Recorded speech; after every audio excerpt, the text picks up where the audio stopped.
Okay, hopefully this works this time. It's always a bummer when you have technical difficulties. All right, I think we're going to add some hot sauce to this tonight, make it a little special, the broccoli. Okay, hopefully people can, I'm assuming everybody can hear me okay. What I did was I closed out TikTok and restarted TikTok. Hopefully that changes it. Okay, we have two people coming up. Let's see if it works. PJ, and we'll bring up May if we need to. All right, PJ, I just accepted you. Please. Hello? Hey, success. How you doing? Yay! What's Okay, on so your this mind? is my first time being in a live. I usually Oh, let people come to my lives. I usually just do cat and dog lives. That's all I do are my pets. yeah, that's cool. So this is new. And I'm the All right, one who thank you. messaged originally about Brittany Jones. Okay. And she's an independent that I found last year, and she's been trying to get the money to get on the ballot since last year. She's on TikTok. Okay. She's trying really hard to. She was military. She's trying hard to separate God and state a lot. That's one of her big focus. There's a lot. I Okay. can't tell you most of it. Okay. And I just wanted, all you can do is pass on the information, right? Yeah, how would you describe her political views and what is she said separation of church and state? What else is she all about? Well, she is a non-binary Wicca. Um, I was in midair.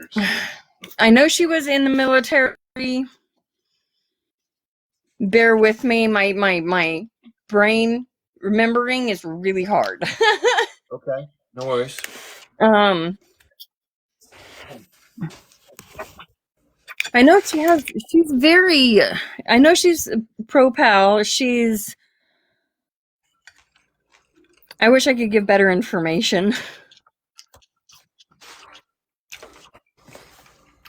About how old is Brittany and where is she from? Mm, Hold on. she. I want to say. I want to say she's in her 30s, late 30s, mid 30s, late 30s, in that area. I could be wrong. Um. Okay. Any idea where she from? United States, I assume. What part of the Oh country? yeah. I want to say she's. I want to say southern.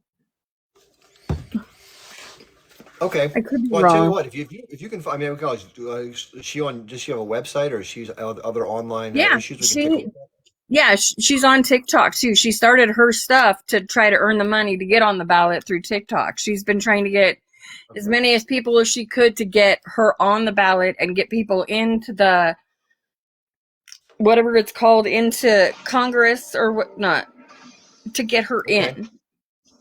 That sounds good. Am I I mean, I'm making always any interested in more of it. sense?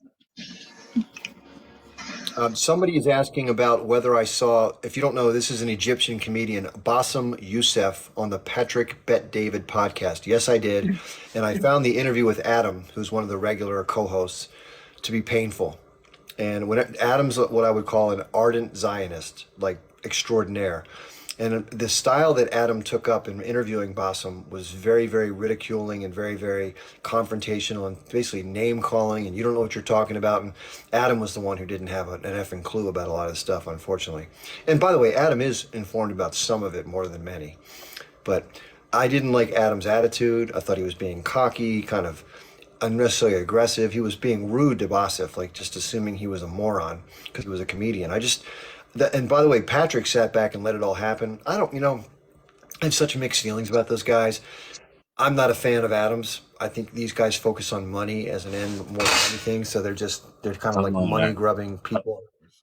So anyway, I don't know how everybody else felt, but I didn't like it. And I like the fact that Bassem kept his composure. At times, he had to call Adam out. He's like, "You're being a racist. Like you're using language that's basically disparaging my people for no reason. You don't even know what the hell you're talking about." But Adam kept coming back like, "You don't know the facts. Like all this. I mean, watch it for yourself and see what you think."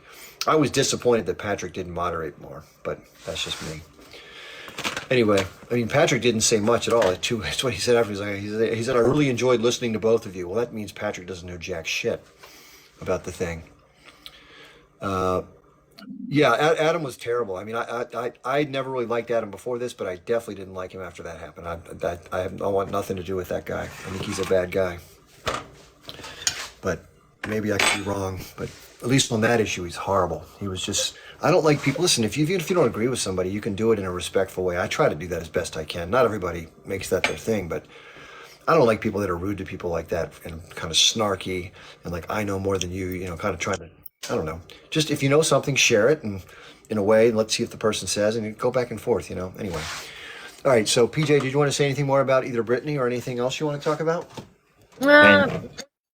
Not really. I really just wanted to get Brittany Jones out there more. I really do like what she says. I'm just not very good at retaining information. Okay. I had a stroke years ago, so my retaining of information is very lackluster at best. Oh my. So again, I'm Sorry to sorry I don't have enough information for you, but I want to get her name out there. Okay. All right. Thank you for doing that. I appreciate it. Have a And good day. Thank you congratulations. for letting me Good join. luck with your cats and dogs, or I don't know how many you have, but good luck with all that. Sounds good. Yep. Interesting. You know, there's always people running for president. Cenk Uyghur's running from the Young Turks. Somebody says, "What did I make for dinner?" I'll just show you. I have chickpeas, rice, and a bunch of broccoli, which is it's like an Indian dish. It's got sorts of stuff. I'm not dropping anybody, Mary. I'm letting them into the queue, and then for some reason they're dropping out. I mean, how about let's not assume I'm doing it. I don't drop people on purpose ever, unless I let them know why. So you should be in there now. Are you there? We can't hear you. I can.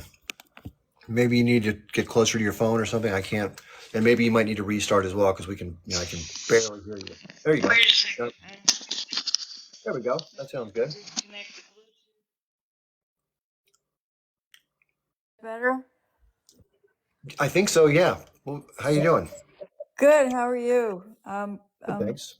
It's good to see you. Good to see you getting your nourishment. Yeah. Well, I wish I didn't have to do it on camera. I'm just busy, busy, busy. Yeah. Well, I've been having not a debate, but my grandson has a viewpoint that it looks like Israel is controlling the U.S. Through its buying of the Congress people and everything, but he's insisting that it's actually the opposite. The U.S. is controlling Israel. So could you kind of talk about Well, how that? about this? What are your thoughts? What did you say to your family member? And then I'll answer for you.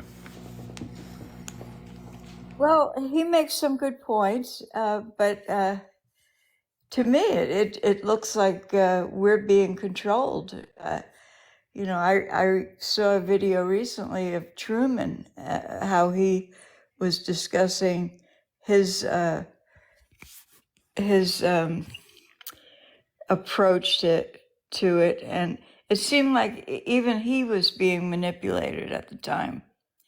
In what he was saying, it seems like all the presidents have been manipulated by Zionism or Zionists in Israel, or the whole Zionist shtick, whatever. I mean, but to me, it looks like Israel's controlling, but he's insisting, no, it's the opposite.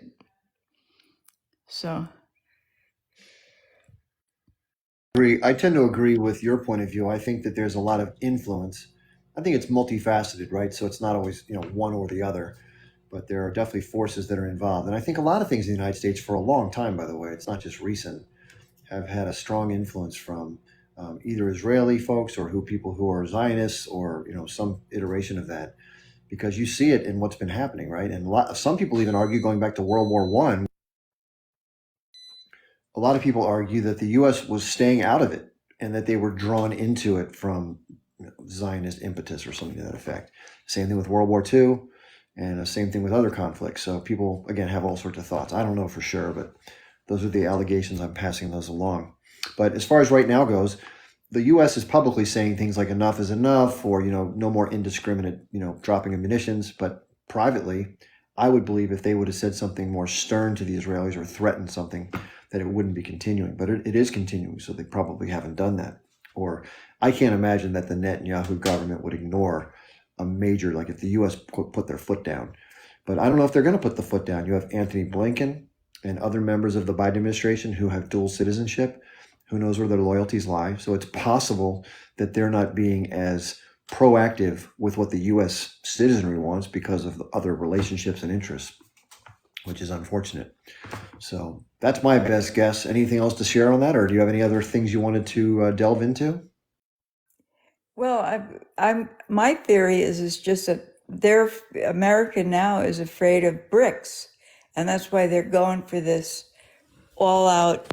They're using Israel as a military base, and they're going for world domination because they feel the threat from the solidarity that BRICS is creating in the Middle East.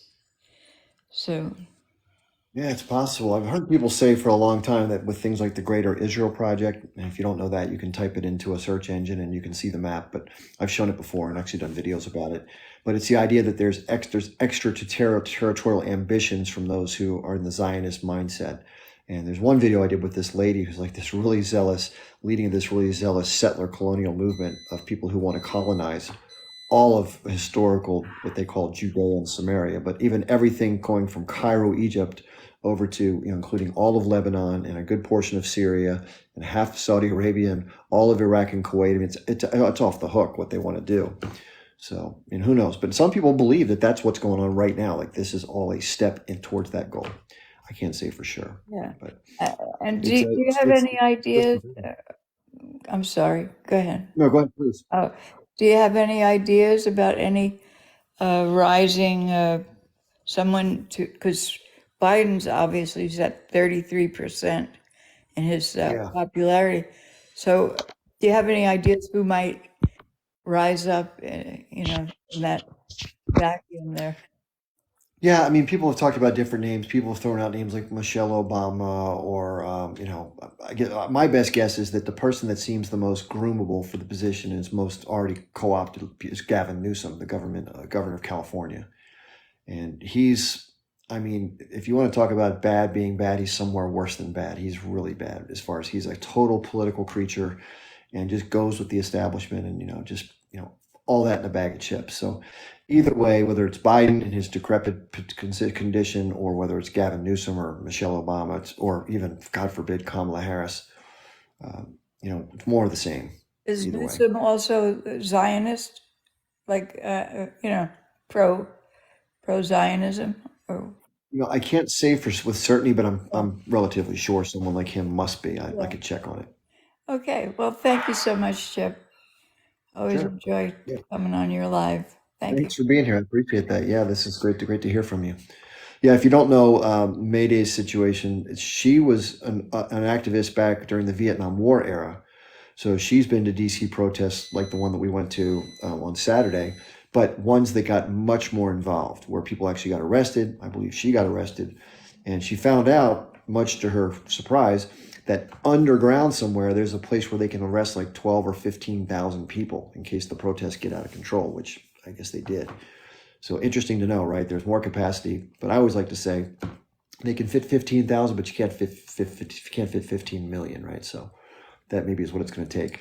That's my microwave letting me know that the food I just reheated is done. I should step up and turn that off because I always eat late dinners and stuff. But I was talking earlier about a candidate for U.S. Senate, and if you followed me for any length of time, you know that I'm not very bullish on the U.S. political system. I believe it's kind of bought up by the wealthy interests with other things like that. But I will say this: anytime you can get somebody better in there, all for the good, right? So, with that in mind, I ran into somebody at the Israel protest. The pro-Palestine protest. Her name is Diane Sayre. I don't know if anybody's heard of Diane. I was talking about her briefly when we first came on. But she's an interesting person. She's extremely smart. She's peace-minded, which I think is great. She's got pretty good name recognition, and she would be a very good senator, by the way. She would be excellent. But she wouldn't be a part of the establishment. It's like she would really piss off a lot of people. She'd be independent-minded. And she's a strong woman, right? So I think that most men don't like that. That's an overreach of a statement, but she would be much better than the incumbent. Her name is Kirsten Gillibrand from New York State. And, Chuck Schumer is the other person who's the senior Democrat. Oh, he's horrible. He's owned by Wall Street, and talk about AIPAC. Holy smokes. So yeah, listen, it's not great. The landscape of politics is about as bad as it's been in my lifetime. And it's probably going to get worse. I hate to say it. Unless there's some sort of a mass movement. I talk about it often about a mass movement, which I don't think is going to happen, unfortunately. The chances of things changing in a major way is very, very small, which means that what we're seeing right now with U.S. policy with respect to Israel is not likely to change, which means that the people who live in Gaza and the West Bank, barring some sort of intervention by other governments, is not going to change, which is the saddest thing to recognize among all of them. So I don't know if you feel differently. If you're somebody who disagrees, I'd love to hear from you, especially if you're someone who's pro-Israel. 'Cause these conversations get much more interesting when you have really different points of view to talk about, right? But I'm basically chilling. It's the end of a holiday here, and I think we're on for like 4 hours earlier or something, maybe longer. So I'm going to go till 10 o'clock tonight, about another hour, and then I have to put a hard stop. I always say that, and then I go long. But it's been fun. No, and the other thing is, if you're somebody who's tuning in for the first time, I'll just tell you about myself briefly. My name's Chip Barnes. I've been on TikTok for about 3 months. First time on social media. I'm an older guy, 56. I live in the United States on the East Coast. It's snowing here right now, which is kind of cool. We don't get much snow usually. And I took the dog out and she loved it. But I'm sort of a geopolitics person. I talk a lot about, world politics and different governments and, of course, conflicts like this. And I learned about this totally out of the blue when I was in college in my senior year. I was 21 years old, didn't have a clue. And one of my classmates did a project where she talked about the first Intifada, and it just blew my mind. I was like, what? Yeah, I've heard of the Olive Grove Project. I'll talk about that in a bit.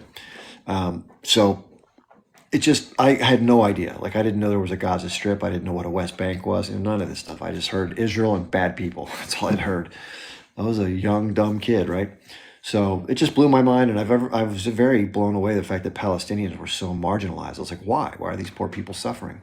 What did they do? They did nothing wrong. Like, if you look at the history of it, just go back to 1948 and before, they didn't do anything wrong. It just kind of happened to them.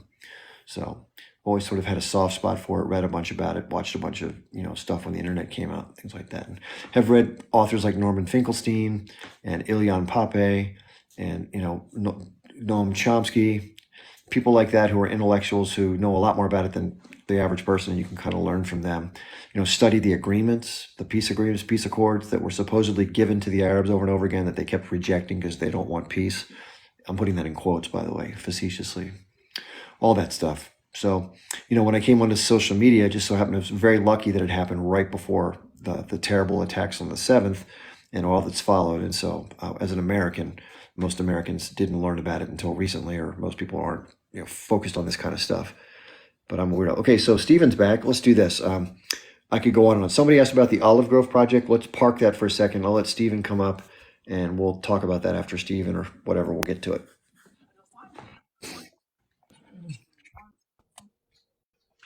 Hey, Chip. Hey. I've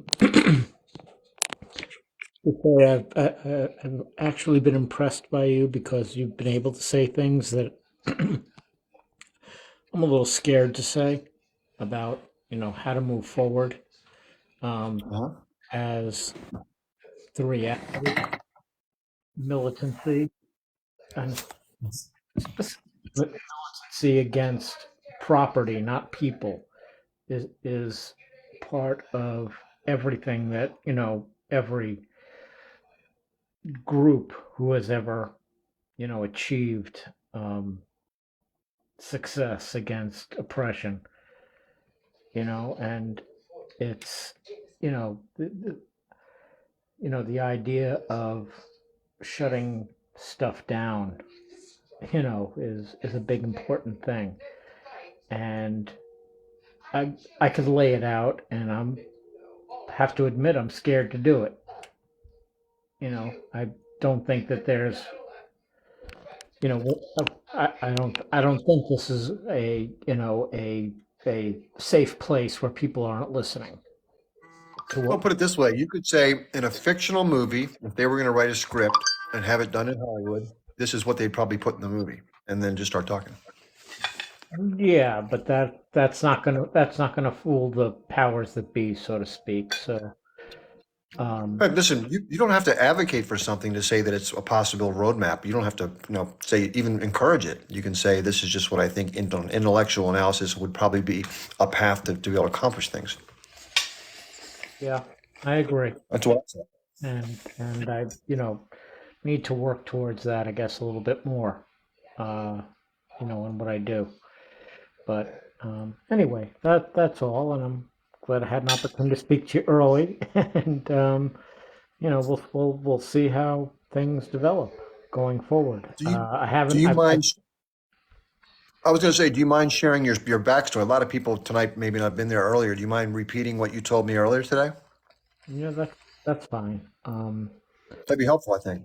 Yeah, no, I've I came into awareness of this situation. Let's call it October 8th of 2023. Um, Knew something on the 7th, but didn't really look into it until the 8th, and was able to challenge my critical thinking, which is kind of something I do. And when I think about critical thinking, what is critical thinking? It's probably the ability to understand that, and I'm not going to call it critical thinking. I want to call it dialectical thinking or binary thinking, where lots of things can be going on at the same time and be true at the same time. At least, and it's kind of a thought process. I mean, think of a Venn diagram where there's, extremes on two sides with, something wise in the middle. The first thing that always kicks in is emotional, and clouds judgment at the extreme. Then you go to the other extreme of logical or intellectual, and then as you start working towards the middle, which is wise mind, let's call it, there's shades of gray. And at the end of the day, on both sides of the Venn diagram, and a graphic would be helpful here, those shades of gray, it's not that just because, and I guess this is the best way to describe that is, Stephen, is it possible for the background music? That may be a little bit tough to hear you over. I have a challenge with that because my wife is in the next room watching her music and probably Okay. not thrilled with me having this conversation. So if it's going to Okay. be an issue, I'm happy to drop off. If I can just say a few things in between that, I'm trying my best to, No, no worries. But that's everybody's situation is different, obviously. she can't hear and it goes a little loud than it should be. But at the end of the day, um, you know, two. One of the best ways to describe this is what I'll talk to people about is like, just because you're not wrong doesn't mean you're right. And that's kind of, and really kind of think about that. And, when you get into the shades of gray on either side, away from the extremes and more towards the middle, there can be two things that are real and exist and are true. And, we have to accept. And anyway, I don't want to take up a lot of your time, Chip, with that. And you know, I'm not sure. I haven't. I've been busy, so at work, so I haven't had really a chance to. You know, I often come on to these things and say, hey, this is what I'm hearing on TikTok, and this is where kind of I feel things are moving towards, and like to bring up things. But I guess I've said enough for tonight for the moment, and Okay. I'll keep listening, and let's see what happens tonight. Okay. Yeah. That's We never know okay. what's going to happen. Thank you very much. I appreciate that. Yeah. Thanks for sharing some of your story. Yeah, my understanding is that Stephen used to see things from a much different vantage point, but some of the things he's come to learn over the course of the last 100 days has reshaped some of his views. So, yeah, I like to see people that are open-minded to have received new information. Right? It's pretty good. Somebody asked about the Olive Tree Project, so let's talk about that for a second now. Gosh, I'm trying. I know exactly what it's about, but I'm trying to jog my memory about the first part of it. My understanding of the Olive Tree Project is it's a movement to try to gather steam for something, but I'm trying to remember that it's two women that talked about it. And I think it was the idea was they're going to look at every single politician that whoever takes money from APAC or other pro-Israel sources, they're going to start to document it and hopefully try to push candidates who don't do that. Am I getting that right? Whoever asked me about that, I think that's what it is. I saw a video about it briefly, and it's called Project Olive Grove. So interesting. Somebody says, are we headed for WW3? That's the biggest concern, right? Because it's not so much, WW3 would be awful, but what it could lead to would be an exchange of nuclear weapons, which would be horrific, right? And all it takes is an accident where somebody thinks that there's a launch going on and they respond, even if it was a false alarm, and then it's too late, right? And that's just really dangerous. And so that's why countries like Russia don't want to have Western imperial powers with weapons so close to their big cities, like, for example, in the the eastern portion of Ukraine, because it cuts down the time that you have to make these decisions. If it's normally 25 or 30 minutes of time to reach your cities and it gets cut down to 11 minutes, that's a much different situation, right? So, yeah, it's dangerous. And, Russia, well, we could talk about Ukraine. That's one thing we don't talk much about here, but I love talking about it. And Diane talks about it. Diane Sayre, the candidate that I mentioned, she's very, very knowledgeable, by the way. Not that it's surprising, but if you were to talk to somebody who's for Senate candidate, most Senate candidates or even senators are not that knowledgeable. They just aren't. You'd be shocked, by the way, if you learned what people in power don't know. You'd be like, what? How do you not know this? They just don't know. They get the same propaganda on MSNBC that everybody else does, and they believe this shit. It's unbelievable. But it's the exchange of nuclear weapons that's the biggest concern. That's the biggest short-term threat to humanity. And by the way, this is kind of reckless, in my opinion. Throwing your weight around cavalierly when you have countries like Russia and like China and like North Korea that have weapons. You're playing with fire when you do that. And so I would think that cooler heads would prevail, knowing that how devastating these weapons are. But so the Russians have every right to defend their interests, and if our interest as the United States is to keep a Chinese trained military out of the Canadian or the Mexican territory that's close to our borders, or even Cuba, for example, which did happen, that's our rule, right? Well, why can't they have a rule of countries that are right up to their border can't do the same thing? That seems fair, right? But for some reason, what's good for us is not okay for them. And that's obviously hypocritical, right? And then if you understand what led up to the quote unquote Russian invasion, if you don't believe that the H group's attack on 10/7 was unprovoked, because you understand the broader context, and therefore saying it's unprovoked is absurd, right? Well, trust me, if you believe that, which I think is correct, and then you say at the same time the Russian actions in Ukraine were unprovoked, you're not looking at the whole picture, because you understand the whole picture about Israel-Palestine, and therefore it doesn't make any sense to call it that. But if the U.S. media tells you that Russia, in an unprovoked move of aggression, totally took on a sovereignty, do some research, right? You're going to find out a whole different story. You're going to be like, damn. So Viv wants to come up and share. So by all means, please, what's on your mind, Viv? Yeah, no, I was just sorry, Chip. I left. You had quite a few new speakers coming on, so I didn't want to I didn't want to take up of more time. Yeah, no, I just kind of been annoyed with the accusation that the guy made. Sorry, can you guys hear me? Because I've been having problems with my mic.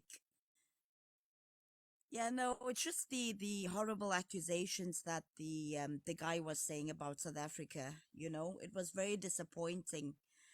Um, he said one thing was that, yeah, I don't know, my voice is extremely low. Sorry, guys. TikTok does this. But yeah, he was saying that South Africa, the reason why is because they're supporting the age group, which is actually very, very untrue. They literally, the person that, and I don't think he gets enough credit, to be honest, Chip, John Dugard. He's been in with the Palestinian rights for a very long time. I mean, he was in the United Nations. They actually asked him to go carry out a humanitarian, report for the United Nations. I mean, he's been with the Palestinian people for years, and anyone that is in the political side can definitely tell you that. So, John Dugard has had a lot of insight into Palestine for a very long time.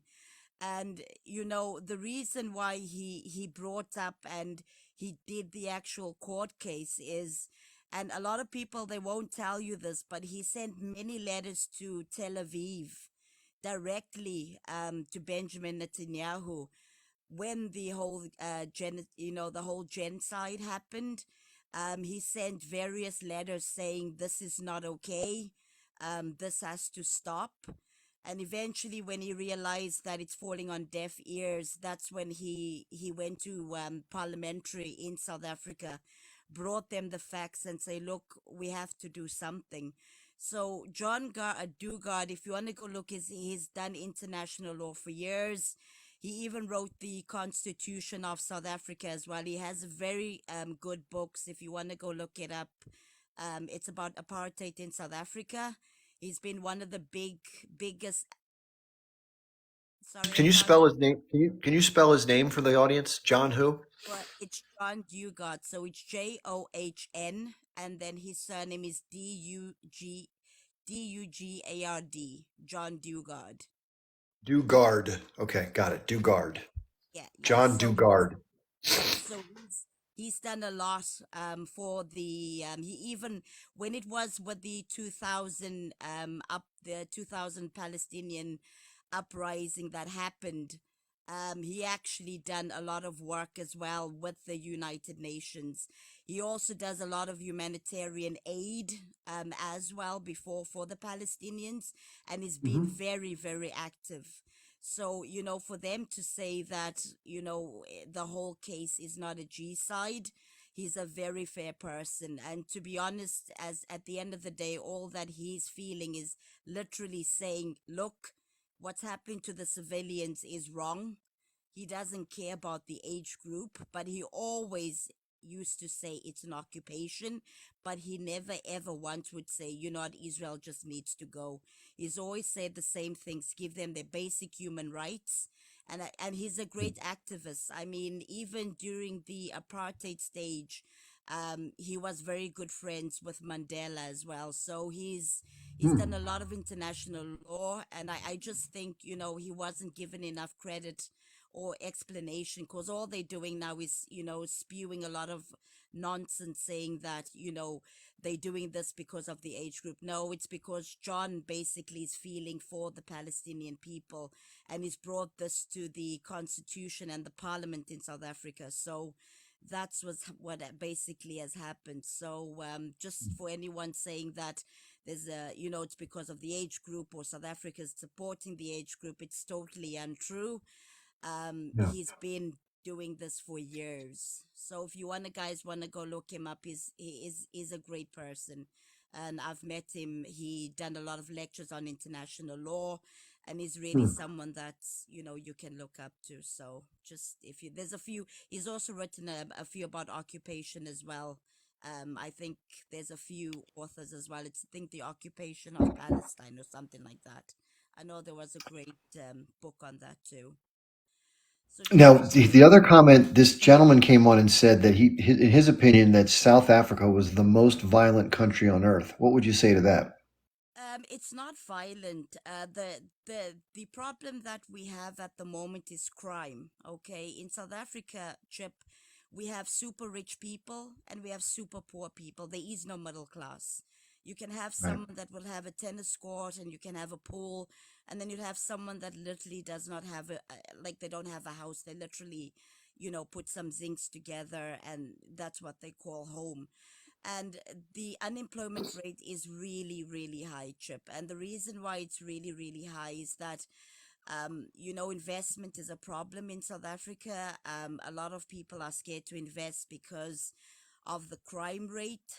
When you do open a business, I know I've tried many times to open a few businesses in South Africa, but it's more like people like they steal themselves out of a job, putting it in a light sense.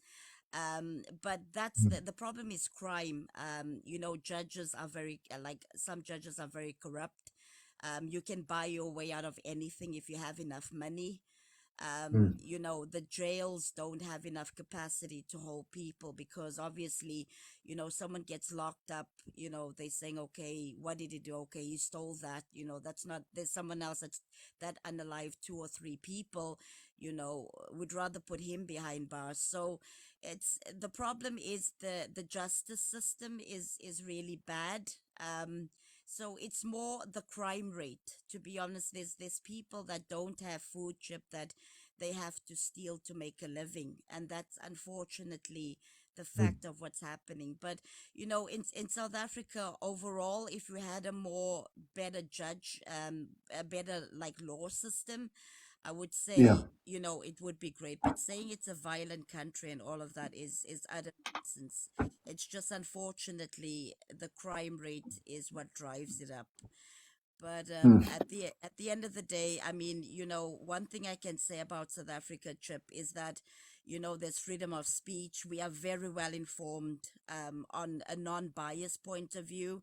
We have Jews, we have Christians, we have Muslims, and we all live like happily together. Now the only problem is that because of the white imperialism from years ago, there's still a lot of money in, like, shall we say, white people's hands. But at the other end, the problem that we have again on the other side, it's becoming to be like apartheid in reverse.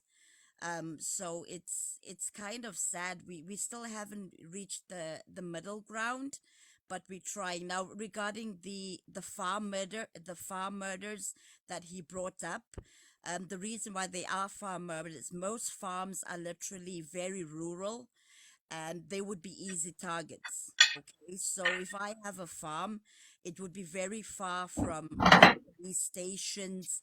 So most farmers are really wealthy in South Africa, so they would be an Yeah. easy target to go and steal. You know what I mean? So these people go and they target these farms not because they are white, it's just because it's a rural area.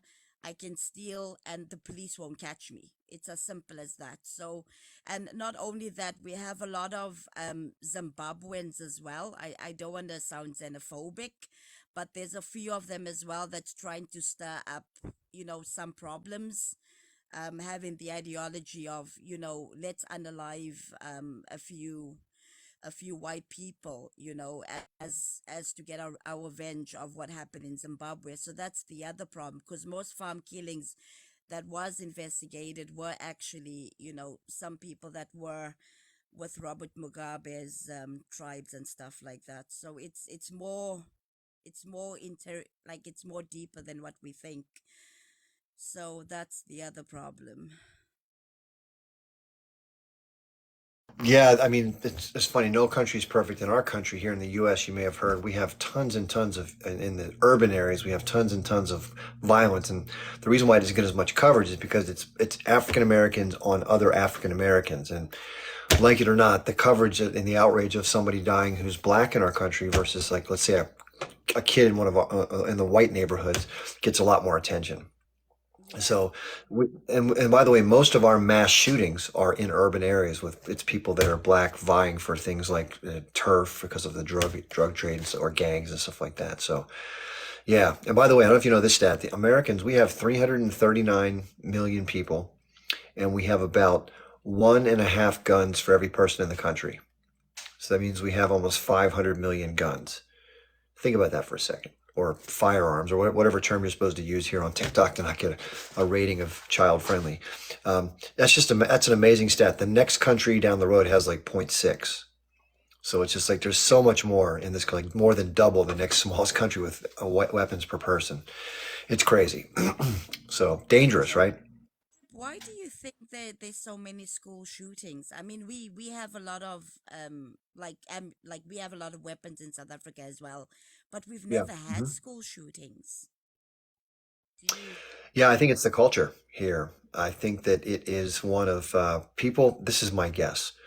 There's a combination of mental health and general just desperation, and it's a lot of times it's single men, right? It's almost always single, males who are disenfranchised with their life and their circumstances. They're angry because of whatever reason, and they feel like that's their out. It's kind of like write a little manifesto and take it out on a bunch of people for that weren't even at fault. It's insane, but this system tends to drive that level of insanity so much so that it happens here almost like once or twice a day across the country, and we just have it happens over and over again. And the problem is that the laws that would need to be put in place that could potentially limit the scope of the problem are politically unviable because of how our political system is set up. And I know people who are gun rights advocates, and listen, I'm all for people having the ability to defend themselves, and I'm not at all someone who wants to say otherwise.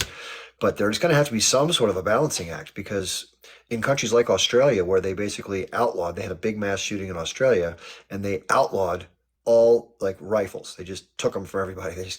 And then they haven't had a problem since. They haven't had the same thing happen in like 25 years or whatever it's been. So who knows? A lot of arguments there. What do you think? About the gun shootings? Yeah, why do you think it's caused in the United States? What do you think it Uh, is? to be honest, I think in most, maybe this is just from my point of view. I think it's a lot of kids are being drawn into, shall I say, the big war games and stuff like that. And Video games. yeah, the video games. I think that's a very very big factor. The other factor as well is that it's the movies as well. The American movies where if someone does something to you and you're the big guy, you go and you sort him out. And I think mentally when these kids do what they do, I honestly think that they're still in a virtual world, that Yeah. they literally think they're like in a movie, literally. And I think it only hits them when they've done what they've done. That's what I honestly think. And I think it's also the actual family culture that's really gone down the drain in the States, like really Yeah, badly. that's true too. you know you know Yeah, video games could make a difference too. There's a lot of arguments either way about that. So, either way, it's just sad though, right? I mean, all these young children and younger people that have been harmed or unalived, and their families are devastated. Just imagine, I can't even imagine what that must be like to go through that. That's got to be horrible. The really thing crazy was, I don't know if you heard this story, but in Uvalde, Texas, there was or maybe it was California. It was Texas, I think, and there was a whole bunch of there was a student that went in, or somebody went in the back door and was inside, doing what they were doing with their weapon, and the police didn't go in for like an hour and 15 minutes because they were afraid they'd get hurt. I mean, you can't make this stuff up. That's your job, is to be a police officer, is to go in and take care of dangerous situations, not to sit outside and go, well, anybody could say that, right? There was a mother who went in or tried to go in, and they arrested her to try to protect her kids, where the cops wouldn't go in. So crazy. it's funny. It's gonna sound weird, but in South Africa, if there is an armed robbery, they would ask what they would ask what weapon the people have that are doing the armed robbery. And if they say Oh, really? AK-47 or live ammunition, they take a while to come. It's actually funny. That's why some people say, no, I don't think they have Interesting. serious weapons. It's actually crazy, but yeah. All right, Viv. Thanks a lot. I appreciate the dialogue. Thanks for Thanks so being in. much, Viv, Chip. Have how are you? But Stephen wanted to say hi. Hi, Stephen. How are you? I'm okay. I haven't seen you in a while. I hope you're well and safe. Uh, I'm okay, Stephen. I had two of my accounts banned. I just got this one back, so I've been on. Ouch. Oh, yeah, yeah. The other Oh, one is still banned till Thursday because I was talking up when the ICJ case was going on. So a lot of people. well, you just brought up some thoughts for me, and and I've seen since the 1980s, there's been a huge attack on the middle class in the U.S. And while the U.S., middle class from the late 40s into the 50s was just an amazing thing, it's been destroyed.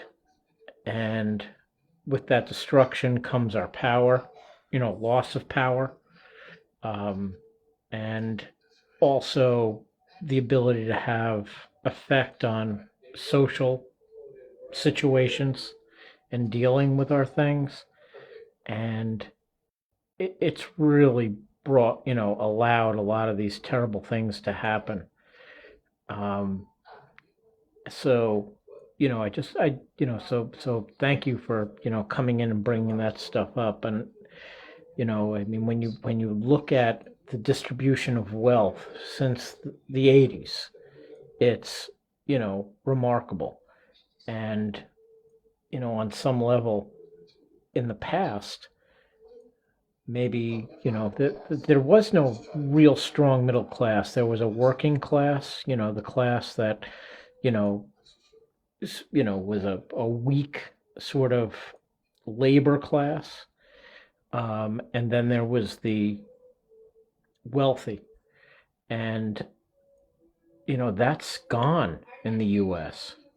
to a great extent, and the lack of that power with all the weapons and everything else, we don't have the social programs, we don't have the mental health programs, we don't have the things that keep things in check. And, I think that's helped perpetuate many of these problems. And I'm not talking about, you know, something on a communist level or anarchy or anything like that. But what we had was good, and with a more even distribution of wealth, and with the loss of that, I think it's brought more extremism to us, and it's unfortunate, Yeah. you know. And uh, you know, thanks for what you had to say, because I think it kind of gets me thinking also in another direction, and something that we need to think about, and that social consciousness goes back to late 20s, early 30s, where just some level of of ability to keep a socioeconomic balance gave an opportunity for prosperity, and um, just more humanitarian ideas that can't happen when people are hungry and scared and struggling week to week and day to day. And you know I don't know what your thoughts are on that.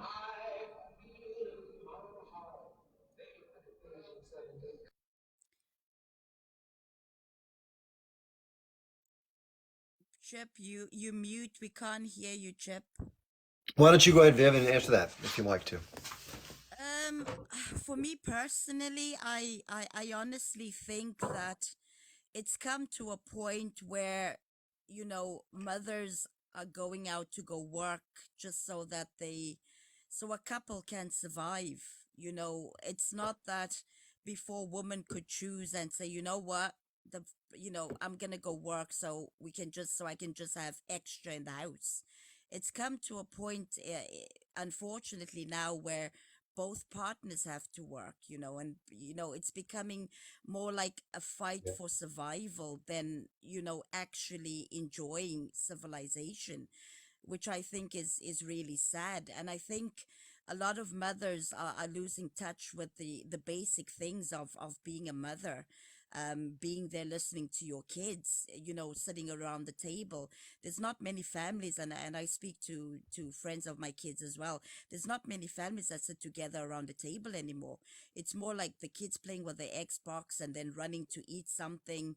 Yeah. There's no family dinners. There's no kids being saying, Mom, this happened in school. Dad, this happened in school. You know, dad's late at a meeting. Mom's coming home, trying to catch up on the daily chores. Kids are just, kids are having to do motherly stuff as well. So kids are they're getting responsibilities they shouldn't have. Men are passing on responsibilities to women, which they don't feel comfortable because a man has always felt that he wants to provide as a breadwinner. So it's just becoming sad. I think we're losing. I mean, people go on dates and you'd see two people sitting on the phone, literally not talking to each other. And God knows what they're doing. They're probably both looking at other dating websites, which is which is which is crazy. I just think that it's like we've evolved, but I think on civilization we've gone way backward. I think we've evolved in evolution in technology, but we've gone way back in the foundation of what Yeah, makes us stable. I agree. Okay, so I don't know. So did either of you see what's happening with the caucuses? I don't know. People were asking me that question in the chat. What's happening? So these are the first round of the elections. There's a caucus. It's not a primary, which is different. Any thoughts on the fact that it looks like Trump's the winner, and then it says here that Ron DeSantis, the governor of Florida, and Nikki Haley, the former governor of South Carolina, and the former UN ambassador, that they're vying for second place. Any thoughts? Well, we kind of saw, I kind of saw this coming, and I listened to people like Peter Zion and others, out there that come across TikTok. And, it just kind of seemed that, it's been a race for second place all along in the Republican Party. And again, I think what we were chatting about just before that, and I'll get off of that subject, but Viv, to your point, and I think it connects to all of this, is that I heard something here in that's probably not there to be verified anymore, where somebody said, "Hey, why do you think there was a women's movement in the 60s and 70s specifically in the United States?" Well, if we get women out of the home, there's a couple of things that happen. Number one, we can tax those women as they go into the workforce that they never had to be in before. And when we talk about things that I've heard from the Palestinian community specifically, is that no, the women are supposed to take care of the children, XYZ. The man is to provide. That allows the woman to do many other things. It's, you know, woman's work is never done. We know that. So by changing that paradigm and changing what goes on, not only can you tax the other side, but also you get control of the children into schools earlier, so that you have an opportunity to indoctrinate them. And there was a German gentleman, had a funny mustache, that once said, "Give me somebody for the first 5 years of their life, and I will give you a Nazi, excuse me, a Yahtzee." And you know, there may be a connection there, and and from there, and from that, we come to where we are today. And like I said, I think in the U.S. we've all kind of known on the Republican side it was only it's only been a race for second place. And I don't even believe that the polls that they've been showing are accurate. I think there's been, I think they've been, and I don't have any proof for it. I'm sorry. I generally don't just throw conspiracies out there, but I think when we see that, the second place person is being supported by the quote, let's call it establishment, all of a sudden closes within, single digits to Trump. I don't know that I can see where that could be perhaps a manipulation of data, and to be seen as we continue through our election process. Thank you. So Viv, do you think that Trump will get elected, or do you think that Biden or whomever else, who do you think is going to get through the process? Honestly, I know this sounds kind of being cold-hearted or conspiracy theories, but It's just interesting how, Trump has been they've been trying to impeach Trump the whole time, right? Impeachment after Yeah. impeachment after impeachment. And now that he is basically saying what they want him to say indirectly, all those impeachments are just seeming to kind of go away in a kind of a strange way. So I honestly think that Trump is going to come into power. I think that they had a lot on him that would put him behind bars. And I think there was some negotiations where he said, I'll do what you want me to do. Just don't put me where I know what you have on me. And honestly, that's what I think. I think that Trump was basically being blackmailed. He thought, look, they have nothing on me, to hell with them, as Trump does. And then probably his lawyer said, oh crap, I think they have got a lot. I think they have something big on Trump. And I think Trump is just going to be their drum master, whatever they need him to do. And they want to use Trump because Trump is basically, he's saying, look, when I was in power, there were no wars. People are saying, look, we don't want to go to war. So, you know what? Trump is a better option than Biden. So, who better to have on the opposite side than Trump? So, I just think the whole impeachment thing was to put Trump in a corner. They got him in a corner. They got something on him. And that's what they do. They Yeah. blackmail. If they can't blackmail you, they buy you.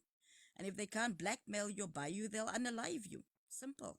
It's funny, yeah. I think you're right on there. That I don't know about what you said as far as the leverage that's hold over. Who knows? But it for what we've heard about the whole Jeffrey Epstein thing, it sounds like that was maybe a way to get some private things in people's lives so they could hold it against them. And if that's the case, it seems like a lot of people were involved in that, biting on that hook, so to speak.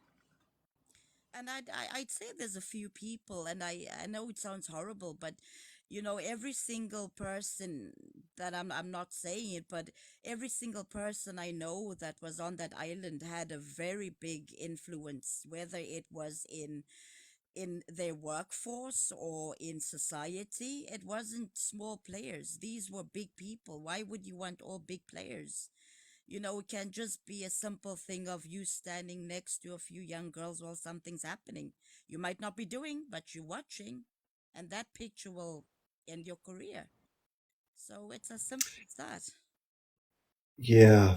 And listen, I don't know what's happened, but if let's just say the allegations are factual that people have been doing things with, let's just say it's just been like massages or whatever what the hell went on. But even so, that's bad enough, right? That's bad. And if anything of the other allegations are true, I've lost all faith in humanity because I'm sure you've heard of the term adrenochrome. And I have no idea if that's even a real thing or not, but that would be pretty upsetting if that were to be found to be true, right? That's pretty off the chain. About it, actually, there was a neuroscience that was done on it, and it's actually crazy. It's basically saying, and I know this sounds horrible, but inside all of us, they saying I wouldn't say a black gene, but there's something that's really sick that will drive adrenaline in you. And although you know it's wrong, the adrenaline rush is more than your actual morality of wanting not to do it, which is crazy, but that sums it up. Yeah, my understanding is, and again, I'm not a scientist. I mean, I'm not a medical expert, but there's this gland inside the brain called the pineal gland, pineal, and it secretes something that is supposed to be very, I don't know, have some sort of medicinal or euphoric effect to some degree, and that the way that it's extracted from the human body is that if you put somebody in a fearful situation, let's just say it that way, well, a lot worse, the gland kicks in and secretes the stuff, and then you can withdraw that from their other fluid, without saying exactly how that works, exsanguinate, they say, and then you can consume that, and it gives some sort of something. That's about all I know about it. Other people, I'm sure, know way more. Someone here is saying it's true, it's true, it's true. I have no clue, and I've read the same stories and accusations as probably many have, but I don't have the evidence. I try to stick to the evidence, not allegations, obviously. So, but if it is true, that's some sick stuff, right? Yeah, but and apparently it only gets released under enormous amount of stress. Like you have Right. to be really in a very bad situation for that to be secreted. Yeah, exactly. So if that is the case, then someone's being put under a situation purposely to cause that to happen. And then, of course, whatever happens next. The whole thing sounds absolutely horrific. And I have no idea. I hope it isn't the case, but there seems like there's a lot of strange people in this world. I don't even know how something like that could enter your mind. Like, how could you even consider the possibility of that, much less actually act on that possibility? Like, what would give you, I don't care how good what it does for you. Who cares, right? If that's what gets there. But I don't know. I question, sometimes I just don't understand how depraved certain people can be, because, most people I know aren't like that. But you see some of the things that go on in what happens in the West Bank or some of these other crazy stories. It's like, how can people hurting an animal, for example, I can't get my head around that. Like, I just can't. I couldn't do it. You could pay me all the money in the world and say, hurt this dog. I couldn't do it. I wouldn't do it. Yeah, no, 100%. But then I don't know, but they did say that they did a study, and apparently there's something called like an adrenaline rush on doing something that is bad, that is morally bad, but the adrenaline rush can be like addictive. So that's why Hmm. they're saying a few people that are become serial killers get addicted to that. Okay. Yeah, so it's been studied, and what's even more crazy is that they've done another study on people that are super good people, and when they were giving justice, or they call it like a justice kind of gene, something that makes you morally feel that something's okay, they were much more harsher on judging someone that was actually not, like someone bad, which was crazy. So if you too good, you can give a detrimental judgment. It wouldn't be a fair judgment. Hmm. Interesting stuff. Yeah, when it comes down to harming life, I mean, this is always controversial, and everybody's different. But the way I see it is we're sort of all connected, much like sort of the American indigenous population looks, or indigenous populations in general, look at the biosphere and the connectedness of things. But M, one of the moderators here, just said, I can't squish an ant. You know, I had a tough time where I live right now in these cabinets you see behind me. There were these moths that were forming, and eventually it got to be so many of them. I had to eventually, do what I had to do to get them out of here. I tried to trap them and get them out, but sometimes you can't do that. But generally speaking, I try not to hurt anything or anyone, because listen, let's face it, in nature, if you have to survive, there's the urge to eat, and you got to do it, right? So if you got to do what you got to do to survive, but short of that, I try to do the least amount of harm, because I wouldn't want to have it done to me. And I don't know. I think life needs to be given a chance to live as much as possible, right? Every life to every being is probably important to that being, right? Even though we don't think of them as equal to us, but you don't want to die. I don't want to die. They probably don't want to die either, right? So interesting. 100%. But I was actually having a think, because sometimes I try and put myself in the other person's shoes, right? So when it comes to the Israel Palestinian conflict, now I had a few friends in Israel, and some of them have now moved to Canada. Um, you know what? They all had this opinion and fear, and they were not bad people, but they had this fear that if a Palestinian person was alone with them, they would unalive them. Like, this was a real fear.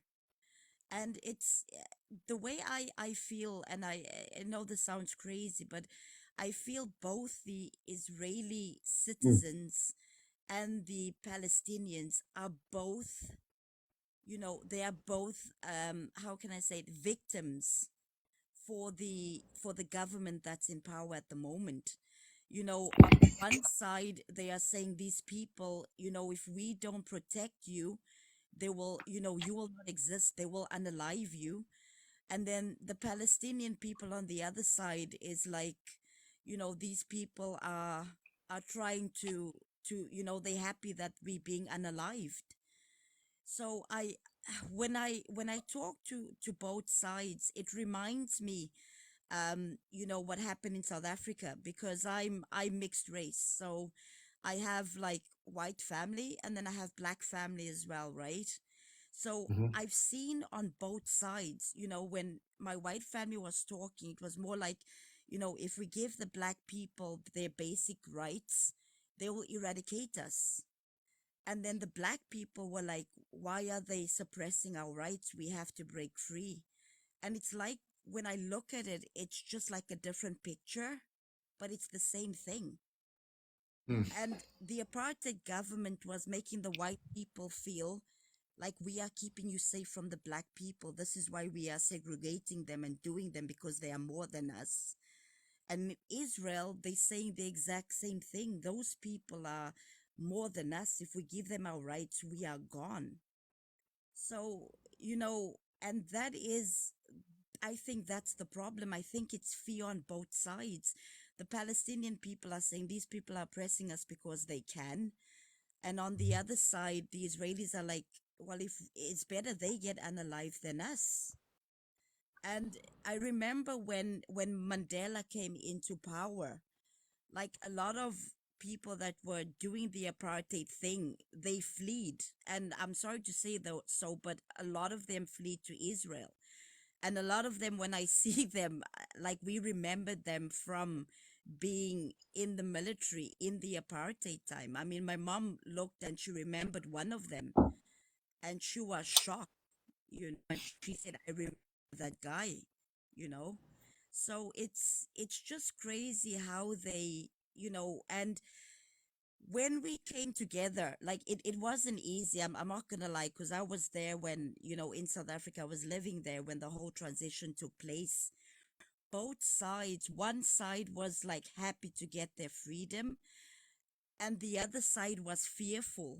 So, when we came together, it was a lot of untrust, a lot of, and the thing that brought us together, Chip, honestly, was a lot of negotiations that happened behind the tables that people don't know.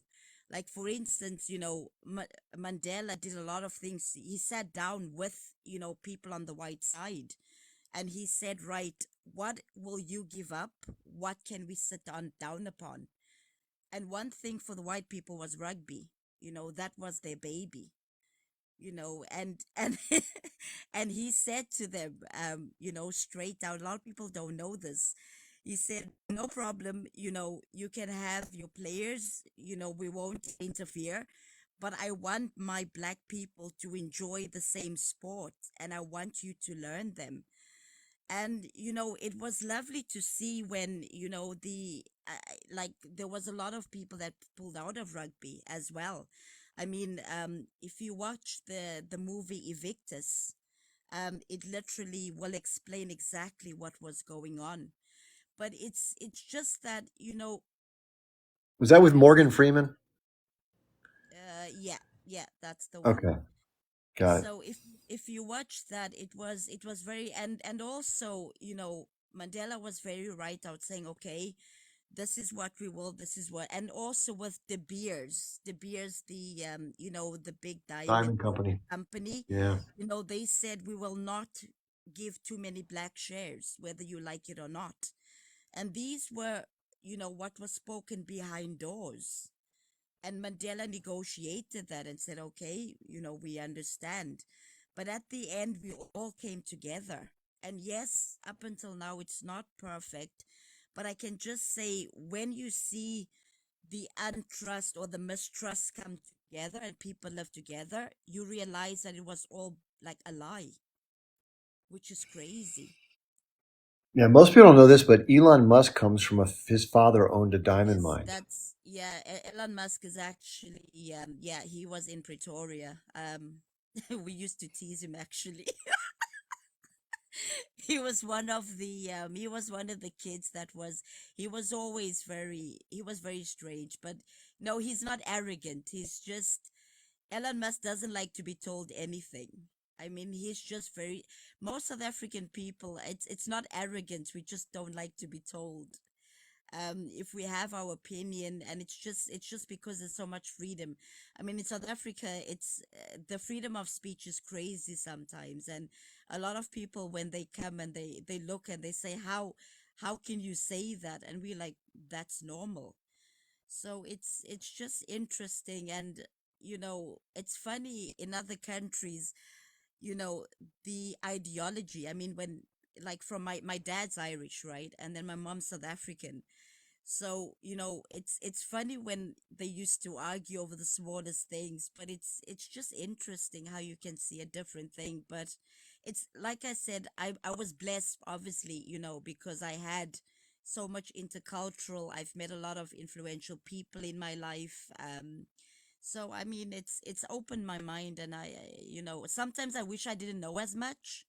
Sometimes they say Yeah. ignorance is bliss, but I think if I didn't have the insight I have, I don't think I'd understand things as much as I do. Yeah, thanks for sharing all that, Viv. That was interesting to listen to you. I'm gonna drop down and finish a little bit here. We got about 10 minutes in, so thank you, Viv. Good talking with you. Samuel Trip, have a great evening. Thanks for having me on again, and Yeah, thanks for being you always. as well. Take care, Chip. Thanks. I'm gonna drop two And, and let you get okay, Steve. and have a great That's good. Have a good night. bye now. Take care. Yeah, it's nice to have a different, more of a casual sort of meetup tonight, right? Different strokes, different folks. We have one more guest in the queue. We have about 10 minutes left, so let's bring up Al Badri and see what Al Badri has to say. We're going to finish up in about 10 minutes, so let's enjoy it.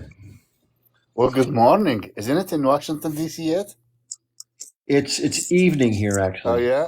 I'm in Utah, 7:50. Okay. I'm Iraqi descent, okay? I've been since 1989 in the U.S., which is Okay. most of my life in the U.S., I should say. And this is my country. I served in the military, okay? And then I served in State Department. And I really enjoyed. I've been watching you for a long time, and you got on focusing on issues we really do. We need to focus on, I think, if we need to stay greatest country in the world, not just military. As of people view, I've been heard. People talking to me, which is, we are horrible dealing with justice, real life on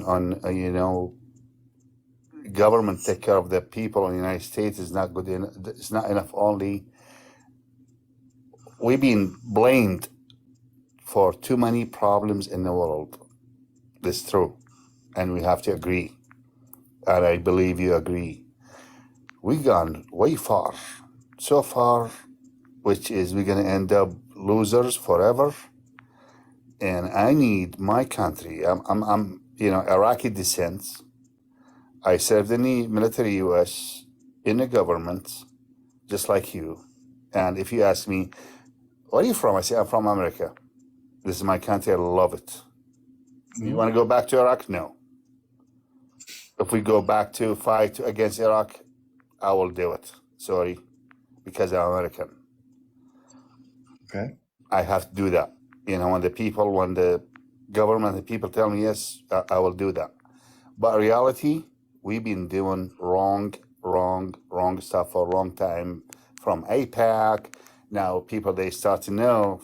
I think finally they know who's AIPAC, and they know the kids. By the way, I have my grandma.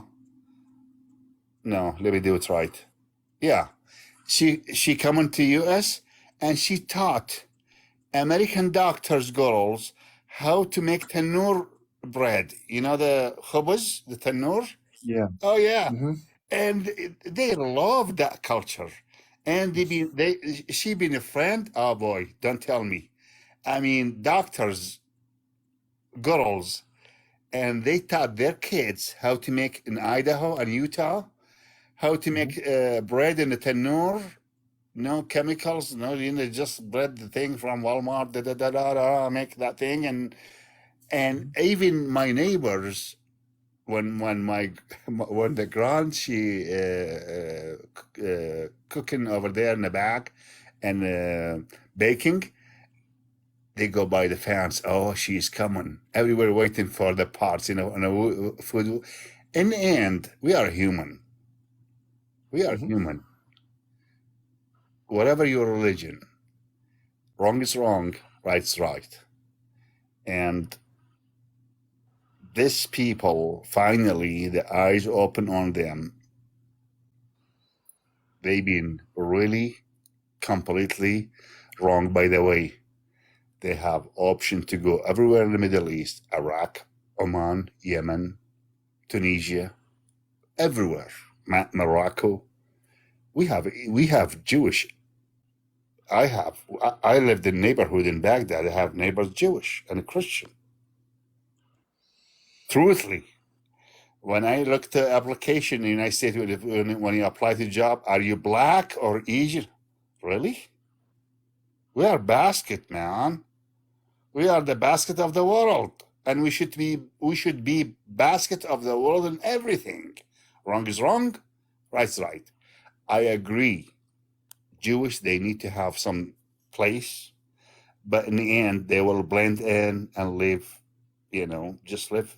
No, leave your technology and those you've been working using other people money, using American money and European to just be singleized as we are the best in the people. No, I'm Muslim. I'm not better than Christian. I'm Muslim name or religion wise, but there is a lot of Christian better than me, a lot of Jewish better than me, and I am as is better than more bad and crop those Christian or Jewish drugs and all. I'm citizen. I'm American. I'm proud of it. So where we need Somebody in the chat was asking, if you don't mind, they were asking whether you love the American system, the American government, or the American people. Like, where do you focus your love for people and America? system, government. I have nothing to do with the government, and I Okay. tell you, I'm this. I mean, I moved kid from Iraq, just 27 years old. Sorry, if we gone right now war with Iraq, I am American. Sorry, I apologize. I love this land. This is my house, my family, my kids. I have doctors, girl.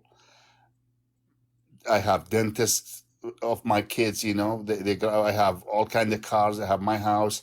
I have respect. I have good law in the United States. I cannot wipe that thing out. I love it. I love America. This is my place. This is my love. I'm gonna die here. I'm from Iraq. Sorry. This is not a treat, but I will tell the Iraqis if they're mad. Hey, when I moved out, I was kid, 27 years old, and here I am, 61 years old, and I have all kind of options. What do you have? That doesn't mean So you moved out of Iraq after the first Gulf War, right? actually 1989. Okay, so just before. Yeah. And Okay. and I served in SIAP. You know what that mean? Okay, I don't want to explain it. Anyway, I'm American,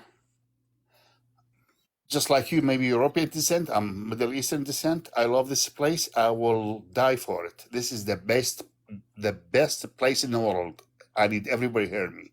America, it's not because Biden or whatever, Bush or, no, it's the people. American people is good people. They support you. The system supports you. I've been in Iraq. I've been all over the world, by the way, traveling every year, 2 months. Every year. This is system. I have a standard. I have to go 2 months every year outside the United States. This is the best. Okay. I love it. This is my home. I will never let anybody mess with it. But we have problem now, very, very big problem, which is why we have to stand with Israel forever. They are wrong. There is a good Jewish, good Israeli citizen. I love them. They are really good. We have to work together. As we are American, we have to work from now and up, which is basically all the like me and you and kids. I have kids. They raise with my kids. I've been hearing them like in 15 years. Everybody in the United States, there's a new generation. No more the best choosing of God. Keep that thing between you and your God. Don't apply that thing against me and take land and do all that crime. This is the biggest crime in the seriously, guys. Which is those bombs goes and destroyed all those neighborhoods, kids and moms, and really For what? For what? That's bad. We can't. Listen, thank you for being up here. I really appreciate you. And by the way, I'm glad you're where you like to be, and I'm glad you get to travel for 2 months a year. That's something that most people can only dream of. So congratulations to you, and safety, prosperity to you and your family. I thank you very much. You are the best. Love you, brother. Thank you very much. Very kind of you. Take care. Yeah, I've been to Iraq. I don't know if most of you have been there, but I've never been to Baghdad. We only were in the southeastern portion where the war took place. So, but again, a lot of proud history, a lot of great people in all countries. The governments, different story, right? The leaders, they tend to do corrupt things. It's very rare to have a leader who's like looks out for their own people, right? And when they do, they usually don't last very long because they're not corruptible, right? And that doesn't work for the people who make all the money. Okay, so we have two people that are on here to finish out. I'm going to go until these two guests are done, and then I have to close up for the night. So any new guests, if you come in, I apologize. I got to get some sleep. So we have, I think the name is, sorry, my eye set up close sucks. Rain the Independent, I think. Yeah, Ronnie the Independent. Got it. Thank you. So I just wanted to, I come here every time because I get scared when I listen to different things. And I'm coming here for the same fear. Bill O'Reilly has 458,000 people following him. And what he Yeah. said today has really shaken me up. He's just repeating exactly what Israel wants him to say. Yeah. Yep, that's normal. Unfortunately for the Western corporate media and all of their, at different portions that made it up, because he was on Fox News forever. Like he was a Used to very be, well paid. yeah. He was the number one, like had the highest ratings and everything. It was called the O'Reilly Factor. Yeah. And he called it the no spin zone, which is absurd. The guy's obviously a conservative. And so anyway, so what have you followed him recently? What's he talking Well, about? What's he saying? I've been listening to Judge Napolitano. I think that's how you say Yeah, the Andrew name. Napolitano, very good man, judging freedom. Yeah, he's a Yeah. constitutionalist. Yeah. So he's had, Scott Ritter on it and a Yeah. couple of other CIA people and stuff. And everybody has been saying, that Israel is on the wrong path and this is taking us to a disaster. But Bill O'Reilly comes on today and he is completely repeating everything exactly what Israeli has been saying. Yeah. So So is Sean Hannity.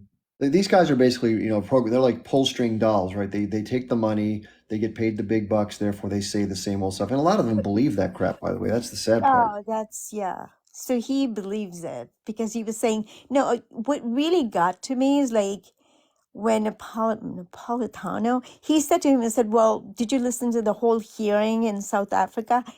And he just said, you think South Africa knows anything? And that really hurt me.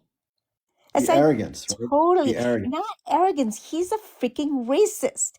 I mean, Yeah, for you that to too. quickly say that doesn't Yeah. say anything about you.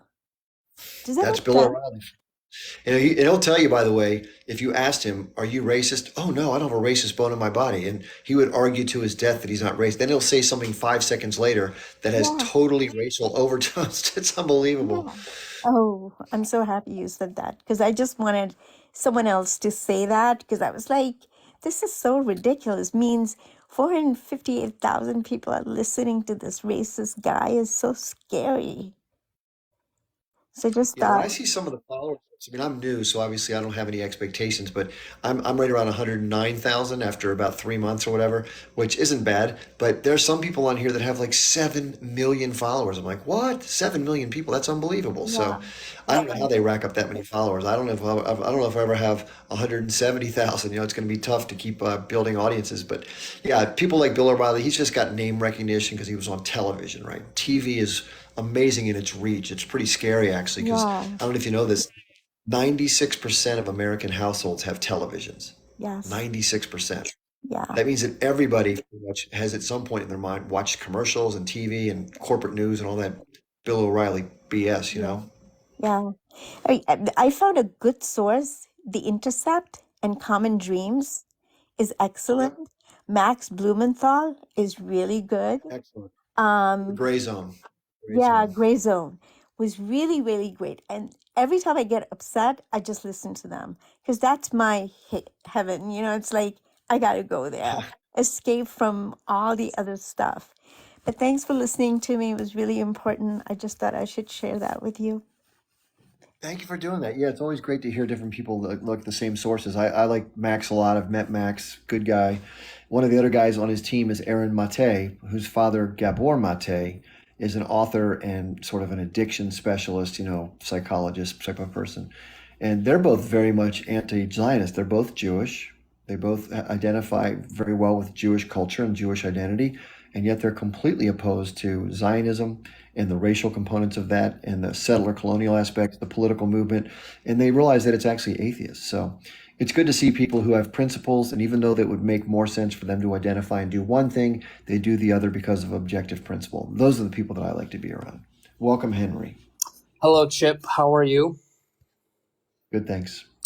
I just don't understand what bubble Americans live in because for the past 3 months, I've been on a whole research binge on this whole conflict. And oh my God, what I found out is honestly, I feel like an idiot for not knowing like what went on and basically the basis on which Israel was created, which was essentially a settler colonial state that was created to serve the interests of Western imperialism. And you will never find that. You will never hear that from the mainstream media, from any, like you were saying, like these Bill O'Reilly and other pundits like him. I mean, I've read some of the books by, I hope I'm saying his name right, Ilan Pappé. I've read The 100-Year Wars on Palestine. I've read a really good book by a Mr. Jeff Harker, Decolonizing Israel, liberating Palestine. And it's just it just amazes me on how we can live in this bubble of ours and not realize that this has been going on for so long. And it's just, I mean, American imperialism is a way, it makes you, when all the people say, oh, we're the greatest country in the world, it makes you reflect and see like the horrors we have done. And it just, oh man, it's like waking up from, like, honestly, like the Matrix. Like when people say waking up from the Matrix, it just completely like upends the entire reality of everything you've believed in ever since you're a kid, like that whole white picket fence American dream thing. So it's been a very, I don't like these last 3 months. I mean, it's horrible to know that I graduated college like 3 years ago. And to know now that I have a full-time job for these past 3 years, what my taxes go to. I mean, I have learned so much in these last 3 years about like geopolitics and what our country has done. Like I learned about the 1953 coup in Iran that we did. I had never knew we did that. And it's just, oh my goodness. I mean, I've had like an existential crisis. I've been talking to my family and friends about it. But oh no, some of them, they just care too much about the Michigan versus Washington game. Yeah. Yeah, I mean, and it's so amazing to find other creators like you, especially from the States, of course, who speak on about these issues that, of course, like we would never get this from mainstream media. And that is one reason why I would say that they're so hard at like they want to ban TikTok so bad. So Exactly. it's been so weird, and I'm doing my part. I'm trying to speak to the people around me to let them know what's happening because it's not right, man. Like it's just if you're a human being, you can't support what's happening. So it's been a really tough wake-up call on my end. But I just hope something will happen that can jolt Americans out of their bubble, can just wake us up and let us know, hey, this is going on. For the love of God, just try to pay attention. That's something that you don't see with your own eyes. It takes a minute to research, but it's horrific, man. Yeah, by the way, the more you keep learning, the worse it gets in terms of like scratching your head. I like to say I have a hole in my head from how much I've been scratching. Like, really? There's a really good author. If you haven't heard of him, his name is Michael Parenti, Michael, Parenti.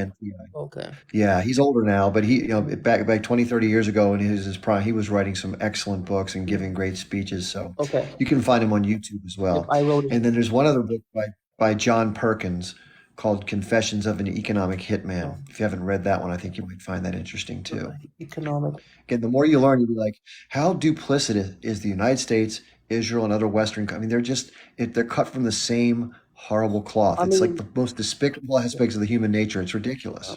dude, I mean, sorry for calling you dude, but like, Okay.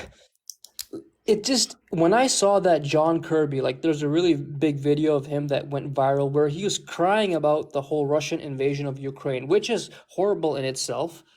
And then he's like saying, I mean, he had the audacity to say which country is doing more to alleviate the pain of the Palestinians. I mean, oh my God, are you Yeah. effing serious?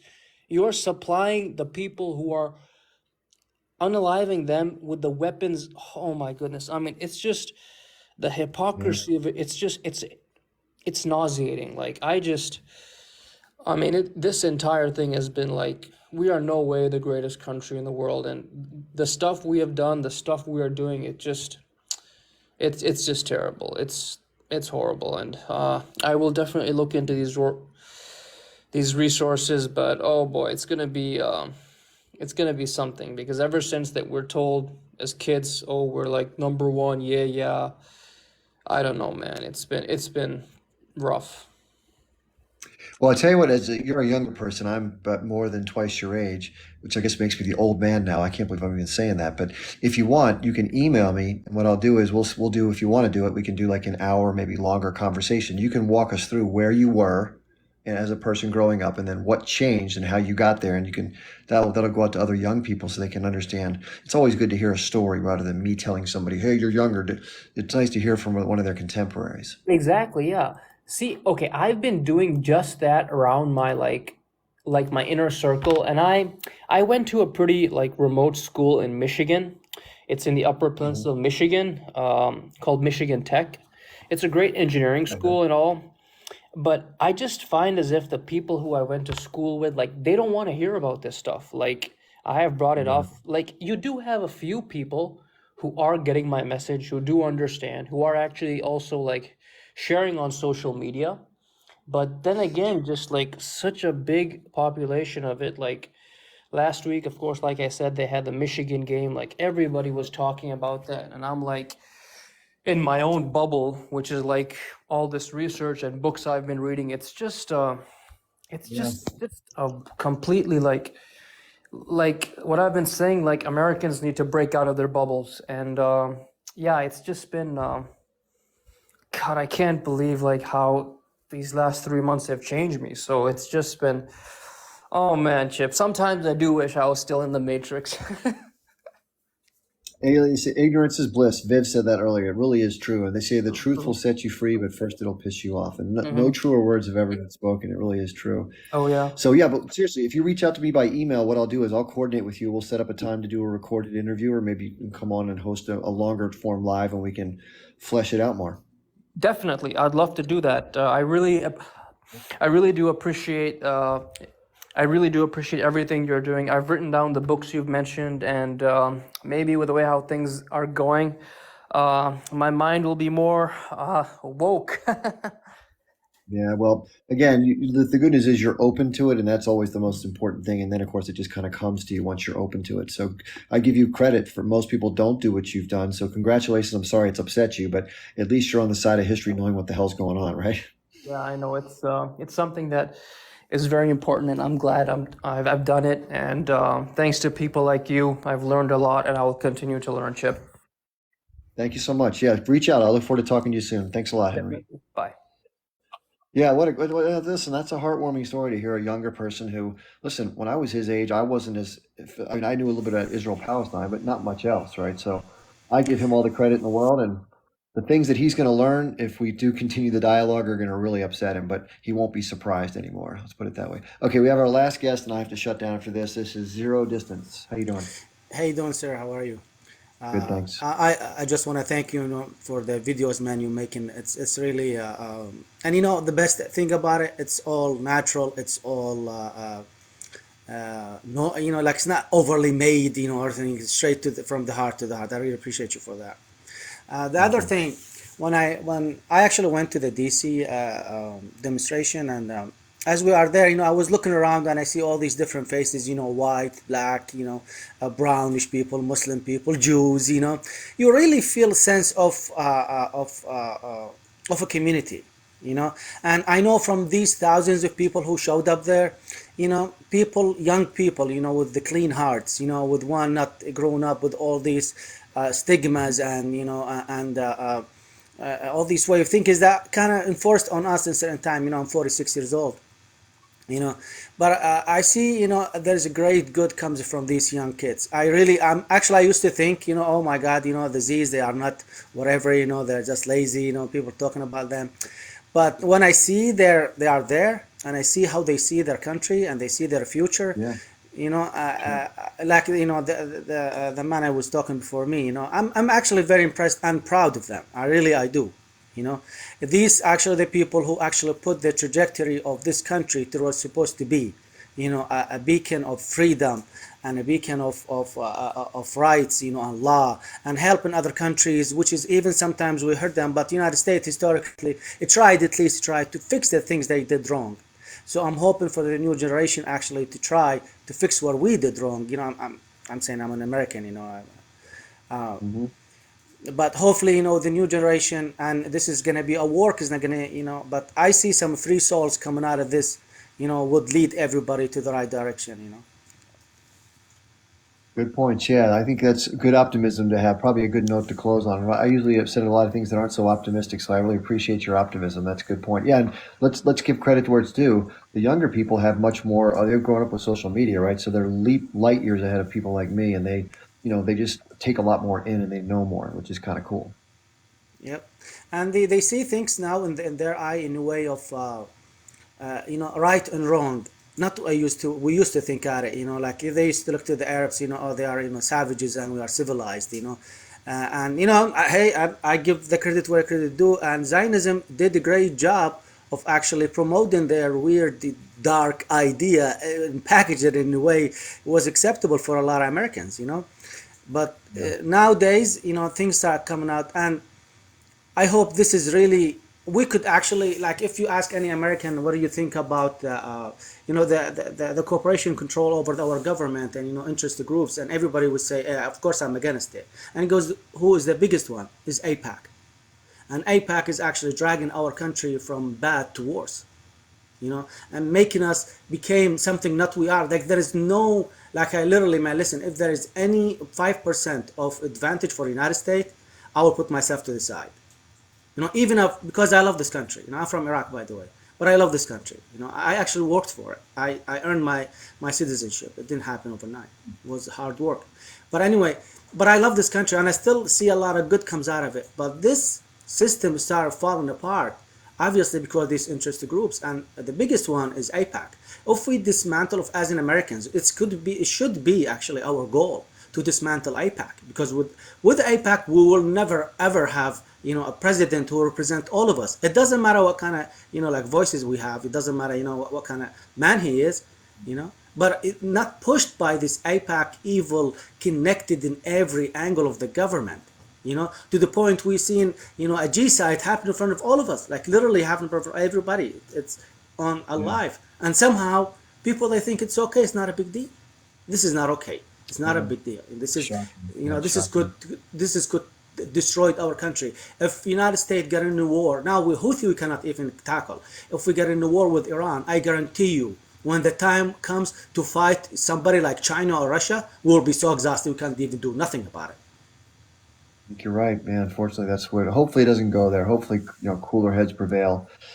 Fingers crossed. So, thank you for coming up. I appreciate you coming Thank you, on. Two brother. people from Appreciate you. Iraq that love America. This is really cool. Yeah. Okay.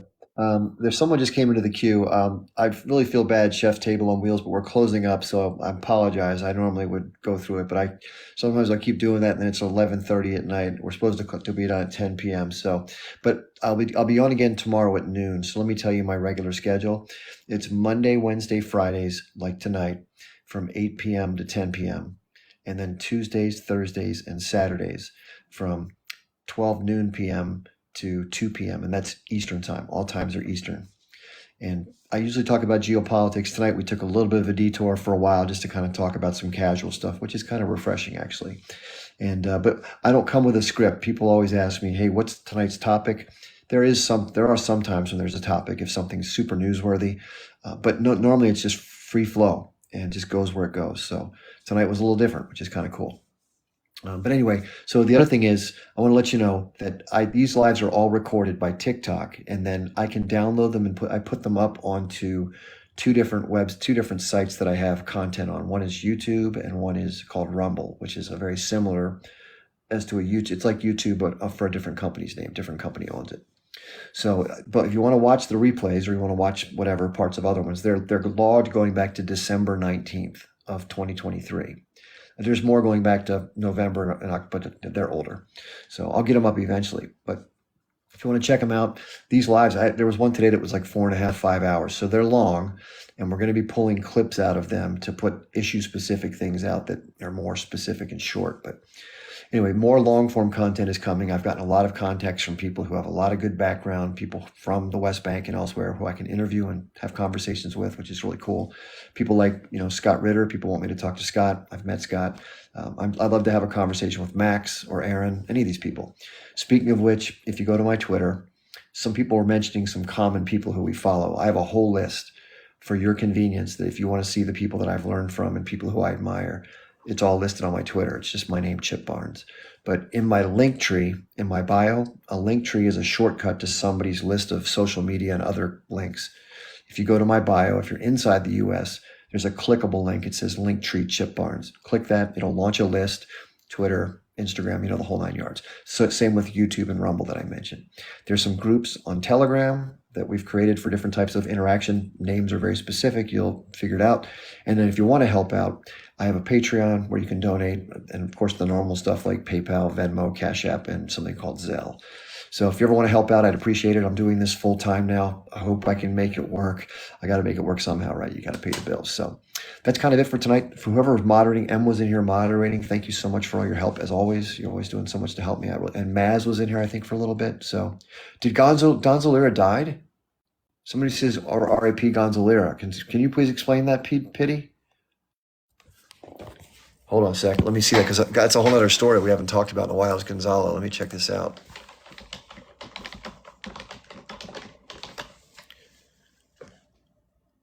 He died January 12th. Wow, I didn't know he died. Damn. If you don't know who Gonzo Lira was, he was somebody who had family in Ukraine. So he was a outspoken journalist slash, commentator. Very smart guy, by the way. He's from Chile. He's Chilean American, and he's a filmmaker. And it says here he was trying to get away from. There's a securities unit in Ukraine called the SBU. It's very similar to kind of like combination of like the CIA and the FBI in Ukraine. And he was very outspokenly critical of the Zelensky regime and the Ukrainian effort, and was giving commentary about different points of view that were obviously dangerous. And he got picked up and was charged and went back, and then he got picked up again. And this time they were going to imprison him if he got convicted. And so he tried to flee. And in trying to flee the country, he got picked up at the border and was sent to prison to some extent. And it says here he died. He's a 55-year-old guy, and it says he died on the 12th of January. That's 3 days ago. I didn't hear that until today. Damn. Wow. Yeah, I knew he was in trouble. I couldn't believe when he was doing it, by the way. I was following all this very carefully. I was a follower of his on YouTube. I just couldn't believe he was. I'm like, how? It's got to be pretty reckless to be criticizing in a very controlled environment. It's not like the United States where you have free speech. In Ukraine, they're serious, right? They're not playing around. And yeah, he died. I don't know how he died. It doesn't say how. But he got imprisoned for basically what they called spreading Russian propaganda. So, damn. Well, that sucks. I'm sorry to hear that. His father must be upset. His father was going on lobbying for him. So, oh boy. Yeah, that's the modern era. I'm telling you, these are not good things that are happening right now. That's not good. So, anyway, more to follow. Let me finish the thought. I feel badly for Gonzalo and his family. Whew. Anyway, so I feel like I kind of knew the guy because I've watched him for so many hours on the internet. So, anyway, so like I said, I'll be back on here. If there's plenty of videos on my site, I'll probably do a video about that now that I just heard about it, because that's noteworthy. And anyway, so I do make a lot of videos. If you want to check them out, they go back all the way till the beginning of October, which is when I first got started. Covered all sorts of subjects. So if you like to see a variety of stuff, I like to talk about a lot. I'm very casual. I don't have fancy videos, no 4K, no graphics. It's just usually me walking the dog or just talking as I walk or whatever. It's very simple stuff, but interesting stuff too, though. So it's cool. But I appreciate everybody being here. This has been a little bit of a shorter version. I usually go as long as we need to. So I apologize who's in the queue. If I didn't see your questions, by the way, it wasn't because I was ignoring you. Sometimes when you're just getting to the talking, you don't see it all. So if you had a question I didn't answer, please come back. I'll be here tomorrow at noon Eastern time. We'll continue the conversation. So thank you so much for being here, everybody. I really appreciate you coming in, and thanks for your support. It means a lot to me. Thanks a lot.